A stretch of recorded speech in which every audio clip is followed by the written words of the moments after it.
¿A dónde llegamos con esto? ¿Qué cosa concluimos con todo este análisis? ¿Qué podemos decir ante esto? Tenemos nuestras hipótesis secundarias, que habían sido H1, era que funcionalidad cotidiana influye en movilidad. ¿Ok? ¿Y qué obtuvimos con el H1? Decimos funcionalidad cotidiana influye en movilidad con un coeficiente estructural no estandarizado predeterminado en la unidad, que es igual al estandarizado 0.88, donde las variables observables, aquí tenemos, más importantes en movilidad, que viene a ser esta, son, para este caso, me parece que era ingresar a la ducha y deambular 50 metros. Me parece que esas son las verdecitas, que son las más importantes, ¿ok? Existiendo una correlación entre sentarse en la silla y sentarse en el retrete. Ahí ya expliqué esta hipótesis 1. Ahora, de forma similar, podríamos esperar los resultados de la hipótesis 2. Que la hipótesis 2 era que funcionalidad cotidiana influía sobre autocuidado. Y podemos decir que los resultados vienen a ser, estadísticamente hablando, que estandarizado es a 0.54, mientras que dentro de sus ecuaciones deberíamos de poner 0.57, que es el valor resultante cuando es no estandarizado. Se estila poner entre paréntesis el no estandarizado. Lógicamente en la parte de referencias abajo hay que poner que lo que está entre paréntesis es no estandarizado y lo que está en negritas es estandarizado, siendo la más alta el X8 y la que menos influye es X10. Aquí explicaríamos las dos hipótesis. No estamos hablando nada de evacuación. Y si continuamos, lo que correspondería, de acuerdo a las hipótesis planteadas, sería hablar de H3, que decimos lo mismo, ¿no? Pero ahora para calidad de vida, lo mismo para H4, H5, 6 y 7. Pero había una hipótesis 8. Había una hipótesis 8 que se refería a las actividades en el tiempo. Pero esa hipótesis no pudo ser confirmada. Por tanto, la tenemos que redactar en el informe. Esto que acabo de decir, la hipótesis 8 no pudo ser, que se refería a las actividades en el tiempo, no pudo ser confirmada, dado que todas sus variables observables fueron desechadas del modelo. Ya también se debe haber estado hablando en el resto del artículo o del estudio sobre ese tema, ¿cierto? Pero acá en las conclusiones se tendría que poner eso. Pero eso es el H8. ¿Qué cosa más pasó? Apareció una nueva, una H9. Una H9 que es una adicional, que no estaba planteada. Entonces es una post facto. Entonces tenemos que decir, hablar sobre ella. Se podría decir, por ejemplo, sugiriendo adicionalmente una variable post facto denominada evacuación, que viene a ser causada en funcionalidad cotidiana con un coeficiente estructural no estandarizado significativo y de signo positivo de 0.62 y un valor estandarizado de 0.75, siendo sus variables observadas de mayor peso el del control de las heces. O no sé si es control de orina. Entonces ya explicamos cada una de estas hipótesis. Estas son las hipótesis secundarias. ¿Ok? Y luego tendríamos que hablar de la hipótesis principal. Y decir, al analizar la hipótesis general, tenemos que calidad de vida en adultos mayor se correlaciona con funcionalidad cotidiana, con un coeficiente de correlación no estandarizado significativo y de signo positivo de 0.35. Y siendo su valor estandarizado 0.55. Aparte de eso, tenemos que hablar de su variabilidad y dentro de los resultados también lo van a arrojar y nos va a hablar de la variabilidad de cada uno de estos dos constructos que se debe de decir. Entonces, siendo la variabilidad en funcionalidad cotidiana igual a 0.24 y en calidad de vida igual a 0.1. Con eso concluimos el estudio. Ya hablamos de él sobre todas sus variables y podemos finalizarlo presentando este modelo final.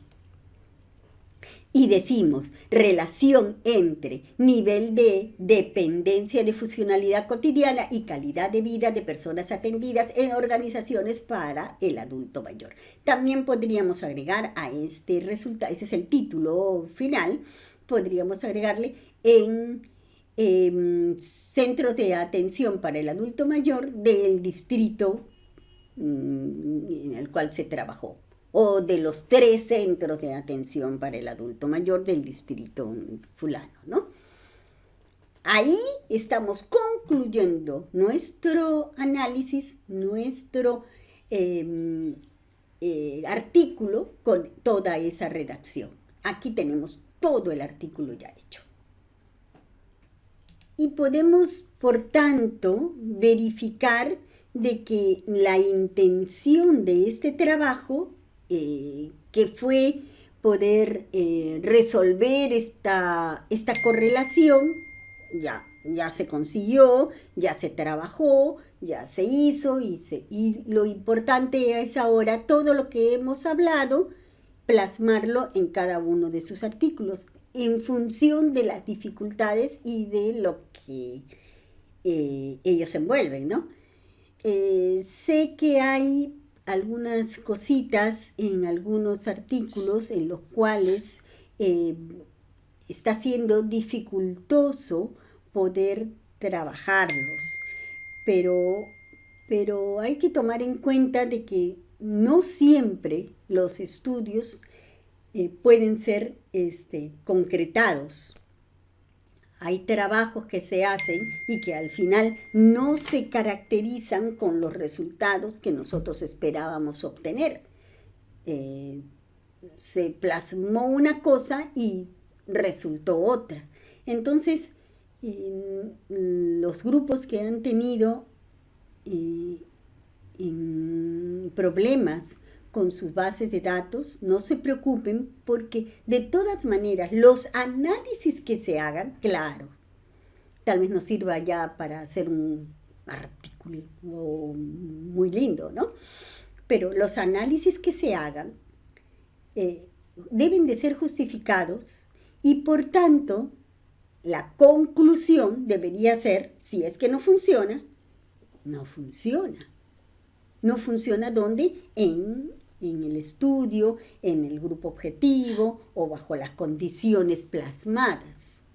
Hay que tomar mucho en cuenta que si estamos cogiendo un cuestionario, tiene que haber pasado, 1, por revisión de expertos, analizado, verificado, hecho una prueba piloto. Son factores que son previos a todo análisis.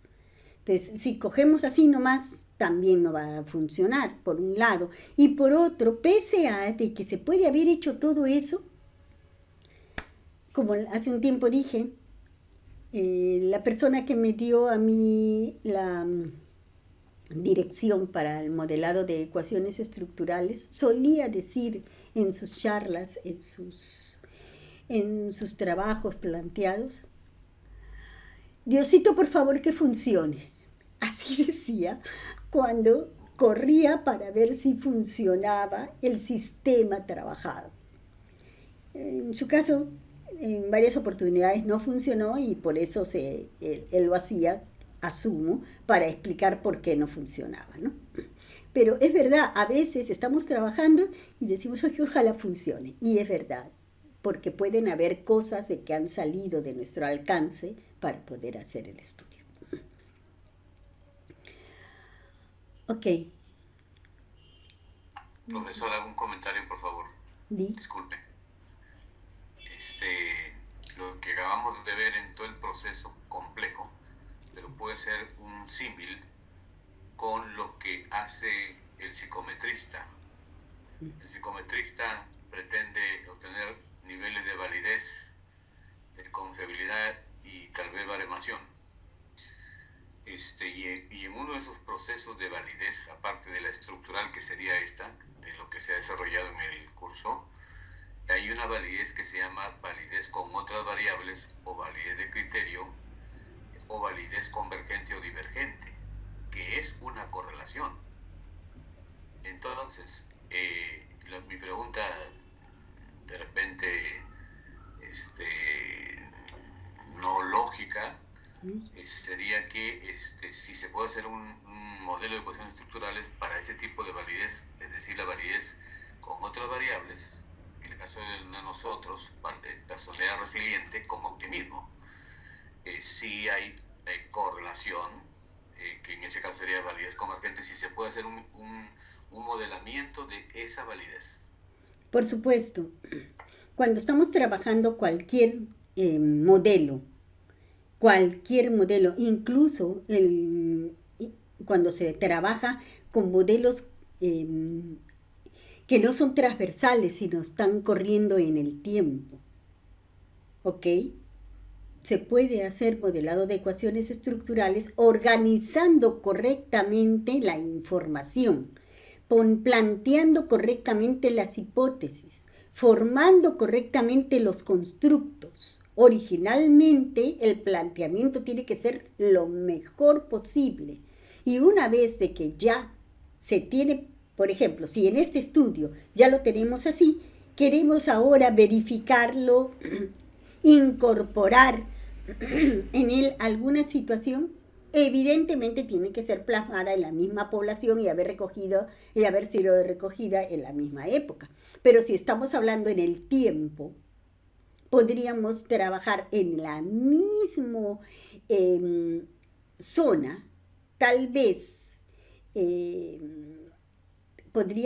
es que se puede hacer incluso con diferente población de la misma zona. Y se puede hacer modelado de ecuaciones estructurales, porque ya no se trabaja puntualmente por el registro, sino se trabaja con variabilidad, con medias, y es otra forma de planteamiento de modelado de ecuaciones estructurales. No es otra de planteamiento, sino es otra técnica que se utiliza en el modelado, pero esa es ya bajo otras perspectivas, ¿no?